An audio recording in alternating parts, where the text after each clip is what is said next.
जोड़ो जोड़ो, नफरत छोड़ो, नफरत छोड़ो, नफरत छोड़ो। आदरणीय राहुल गांधी जी, आदरणीय राहुल गांधी जी, श्रीमती सोनिया गांधी जी आने वाले खुशियां मना रहे हैं जम्मू कश्मीर के रहने वाले। शुक्रिया, खुदा हाफिज, धन्यवाद।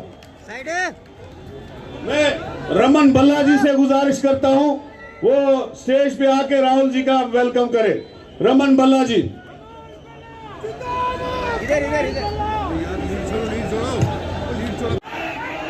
जोड़ो जोड़ो, जोड़ो जोड़ो, जोड़ो जोड़ो, जोड़ो जोड़ो, जोड़ो जोड़ो, जोड़ो जोड़ो, जोड़ो जोड़ो, जोड़ो जोड़ो, जोड़ो जोड़ो, राहुल गांधी।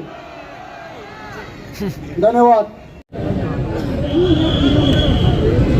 मगर सब एक साथ मिलकर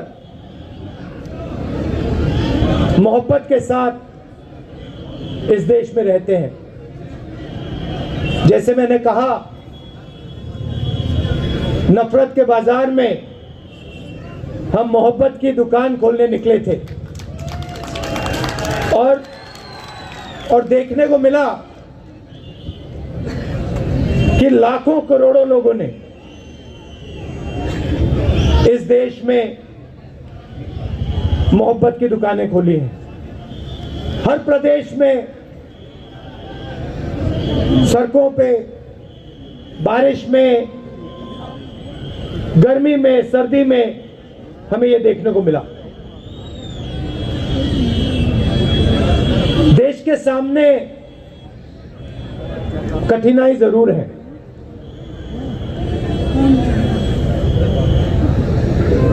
लोकतंत्र पे आक्रमण हो रहा है।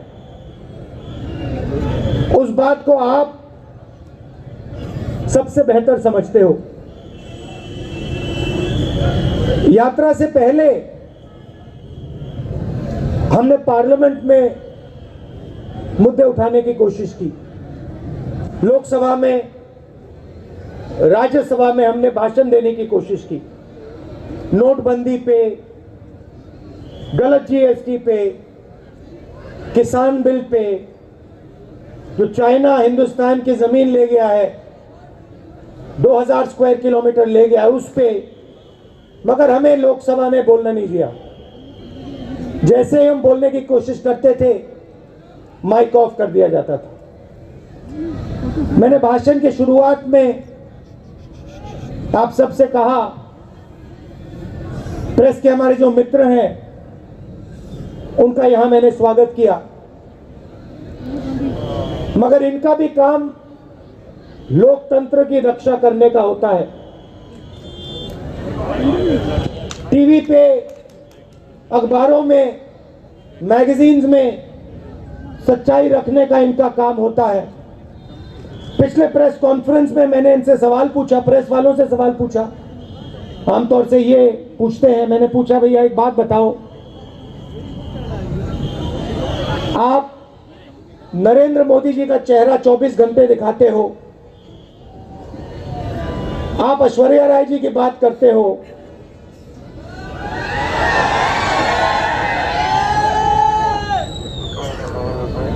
अक्षय कुमार की बात रखते हो, आप महंगाई की बात क्यों नहीं रखते हो? आप बेरोजगारी की बात क्यों नहीं रखते हो? जो जम्मू कश्मीर में गरीब लोगों से उनकी जमीन जो छीनी जा रही है, वो हमें मीडिया में क्यों नहीं दिखाई देता?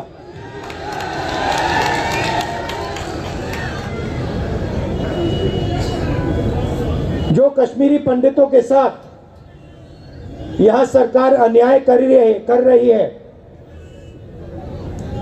आज सुबह मेरे से मिलने एक डेलीगेशन आया और उन्होंने अपनी बात रखी। मैं हैरान हो गया। उन्होंने कहा और मैं मीडिया के सामने ये कहना चाहता हूं, उन्होंने मुझसे कहा कि जब उनका डेलीगेशन लेफ्टिनेंट गवर्नर के पास गया तो लेफ्टिनेंट गवर्नर ने उनसे कहा कि तुम्हें भीख नहीं मांगनी चाहिए। ये देखिए, लेफ्टिनेंट गवर्नर ने कश्मीरी पंडितों के डेलीगेशन को कहा कि आपको भीख नहीं मांगनी चाहिए। लेफ्टिनेंट गवर्नर जी, ये भीख नहीं मांग रहे हैं, ये अपना हक मांग रहे हैं। और अगर आपको कुछ करना चाहिए तो आपको इनसे माफी मांगनी चाहिए।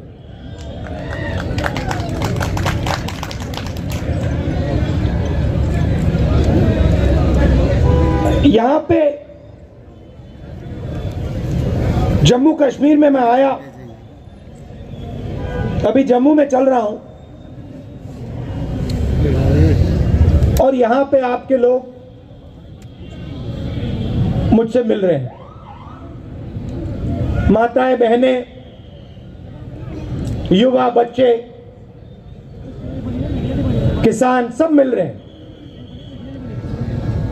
यहां आते हैं, सड़क पे आते हैं, मेरे साथ चलते हैं और अपने दिल की बात रखते हैं। दो तीन चीजें मैं जो वो मुझे कह रहे हैं मैं आपको कहना चाहता हूं, वो आप जानते हो मगर मैं दोहरा देता हूं। सबसे पहले मुझे कहते हैं कि जम्मू में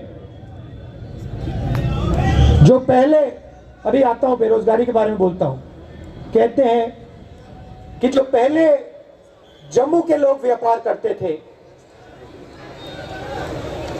जम्मू कश्मीर के लोग चलाते थे, आज बाहर के लोग जम्मू और कश्मीर को चला रहे हैं। और हमारा जो हक है, हमारी जो आवाज है, उसको एडमिनिस्ट्रेशन सुनता नहीं है। सारा का सारा ट्रेड बाहर के लोग कर रहे हैं, जम्मू कश्मीर के लोग देखते रह गए। पहली बात। दूसरी बात, हिंदुस्तान में सबसे ज्यादा बेरोजगारी जम्मू कश्मीर में है और जम्मू में है। तो यहाँ पे स्टूडेंट्स पढ़ाई करते हैं, कोई इंजीनियर बनना चाहता है, माता पिता शिक्षा के लिए पैसा देते हैं, कोई डॉक्टर बनना चाहता है, कोई लॉयर बनना चाहता है, कोई आर्मी में जाना चाहता है। पढ़ाई करने के बाद पता लगता है कि इस प्रदेश के लोग, प्रदेश के युवा लॉयर, डॉक्टर, इंजीनियर नहीं बन सकते। पहले एक और रास्ता था, आर्मी का रास्ता था, वो भी आज बंद कर दिया है। बीजेपी के लोग नई योजना लाए हैं, अग्निवीर योजना लाए हैं और इनको जो आर्मी का इथोस है, इनको वो ही नहीं समझ आया। देखिए, किसी भी काम में, किसी भी काम को सीखने में कम से कम 7-8 साल लगते हैं। सही बात है? सही? आप खाना पकाती हैं, आपको कितने साल लगे? खाना पकाने में, सीखने में कितने साल लगे आपको? 7-8 साल लगे। मतलब एक्सपर्ट आप 7-8 साल में बनी? नहीं। तो किसी भी काम में 7-8 साल लगते हैं। आर्मी जो है एक परिवार है। जो सेना लड़ती है वो रिश्ते के बल पे लड़ती है। सैनिकों के बीच में जो रिश्ता होता है के लिए, तो ये अग्निवीर योजना जो है ये हिंदुस्तान की सेना को कमजोर करने की योजना है। और ये बेचारे जो हमारे आर्मी के लोग ये कह नहीं सकते हैं, मगर मैं जानता हूं अगर इनसे पूछा जाए, ये सारे के सारे कहेंगे कि अग्निवीर योजना के खिलाफ है, अग्निवीर योजना गलत है। तो वो रास्ता जो था वो भी बंद कर दिया इन लोगों ने। पहले युवा आर्मी में जाता था, 15 साल की उसकी सर्विस होती थी, उसके बाद उसको पेंशन मिलती थी। अग्निवीर योजना में 4 साल की सर्विस होगी, उसके बाद सैनिकों को घर भेज दिया जाएगा, उनको कोई पेंशन नहीं मिलेगी। तो ये जो देश का आर्मी के साथ रिश्ता है, इससे खिलवाड़ कर रहे हैं। देश ने कहा, सैनिक से कहता है कि हम आपसे 15 साल मांगते हैं, उसके बाद हम आपकी पूरी आपको पेंशन देंगे, आपकी इज्जत करेंगे, आपकी रिस्पेक्ट करेंगे, आपकी रक्षा करेंगे।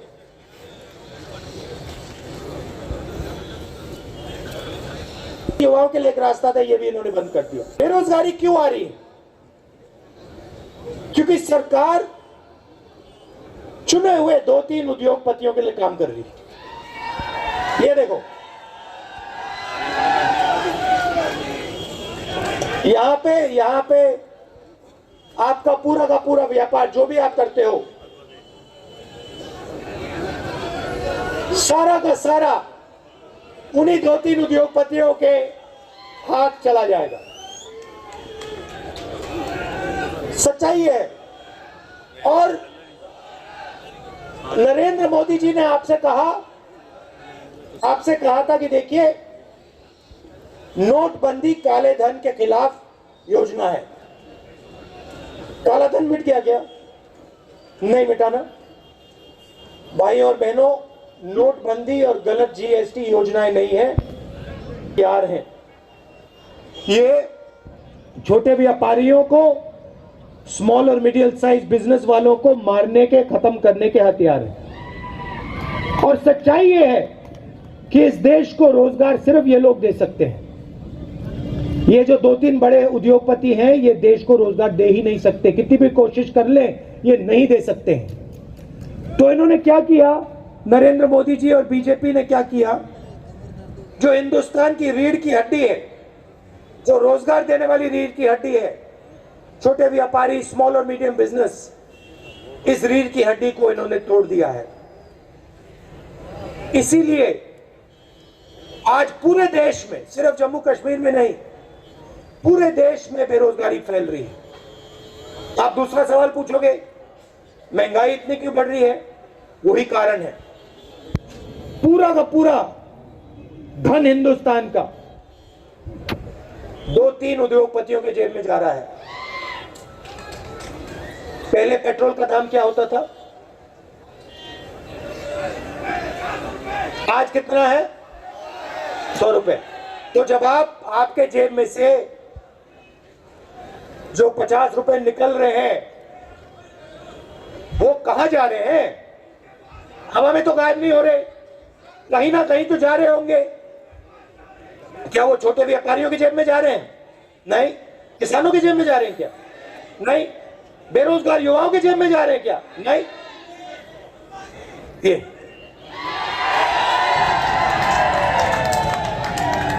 गैस सिलेंडर के दाम बढ़ रहे हैं, उसका पैसा कहां जा रहा है? वो भी 3-4 लोगों के पास। अब यहां पे आपका सेब आते हैं, सेब बिकते हैं, फायदा किसको जाएगा देख लेना।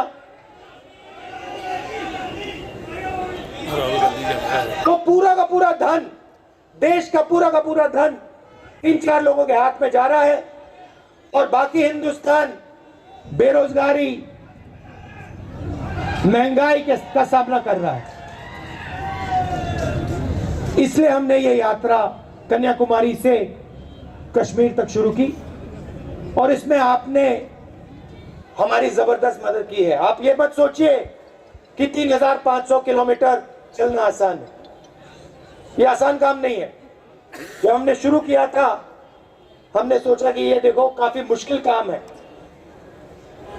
मगर चलने के बाद पता लगा ये तो आसान है, कोई मुश्किल नहीं है इसमें।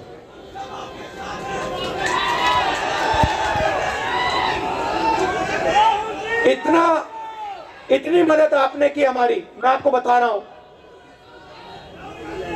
सुबह हम उठते 5 बजे सुबह उठते थे, अब यहां पे सिक्योरिटी वालों ने कहा है कि 7 बजे निकलना है।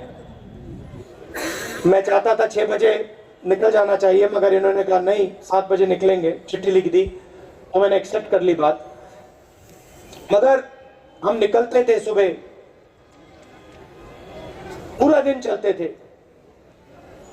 25-27 किलोमीटर बाद ऐसे लगता था कि पहला किलोमीटर चल, थकानी नहीं होती थी बिल्कुल।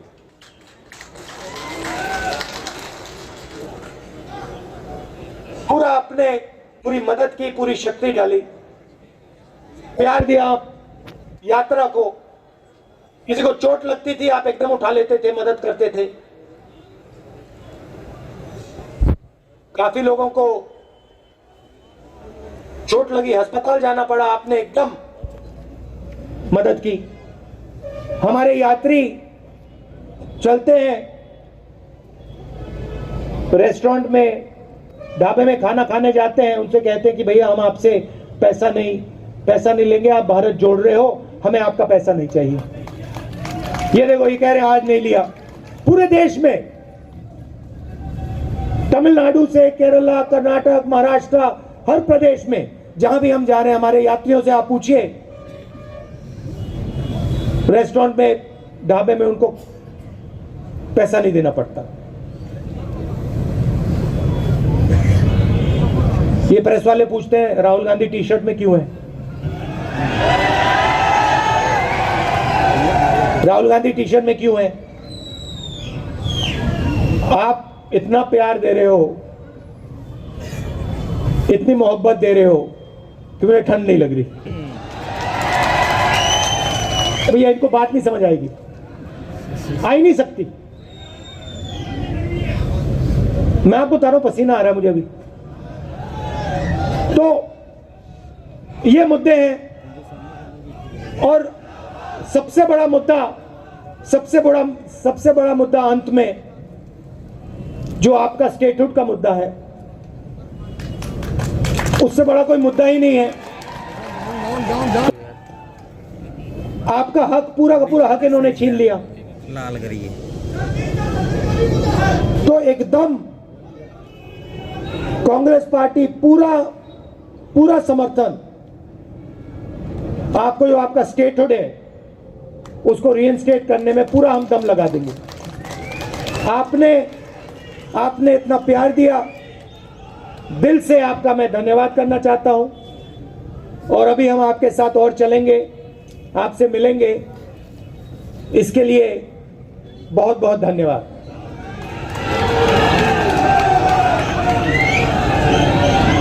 अच्छा, अंत में ताराचंद जी, पीरजादा जी, मुल्ला राम जी और जो एनसी से, नेशनल कॉन्फ्रेंस से यहाँ लीडर्स आए हैं, उनका भी मैं स्वागत करता हूँ। धन्यवाद, जय हिंद। बहुत बहुत धन्यवाद राहुल जी। अब आप मेरे साथ बोलेंगे, नफरत छोड़ो, नफरत छोड़ो, नफरत छोड़ो, नफरत छोड़ो, नफरत छोड़ो, नफरत छोड़ो, नफरत छोड़ो, नफरत छोड़ो।